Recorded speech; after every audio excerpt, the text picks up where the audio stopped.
અજ્ઞાનીને જ્ઞાની કરનાર, અવગુણોને દૂર કરનાર, અંધકારને પ્રકાશિત કરનાર ભગવાન રૂપી ગુરુને ગુરુ પૂર્ણિમાની ખૂબ શુભેચ્છા।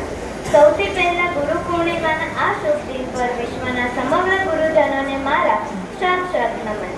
આજે ગુરુ પૂર્ણિમાના દિવસે આપણે આપણા ગુરુઓ અને શિક્ષકોના સન્માનમાં ઉજવીએ છીએ। ગુરુ પૂર્ણિમા દર વર્ષે અષાઢ મહિનાની પૂનમના દિવસે ઉજવવામાં આવે છે।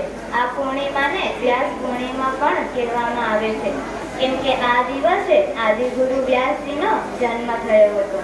ગુરુ આપણને અજ્ઞાની રૂપી અંધકારથી જ્ઞાન રૂપી પ્રકાશ તરફ લઈ જાય છે। આપણા પ્રથમ ગુરુ માતા પિતા હોય છે। માતા પિતાનું સ્થાન સર્વોપરી છે। આપણા ભાવિ જીવનનું અર્પણ ગુરુ દ્વારા થાય છે। ગુરુ શિષ્યનો સંબંધ સેતુ સમાન હોય છે। ગુરુની કૃપાથી શિષ્યના લક્ષ્યનો માર્ગ આસાન હોય છે।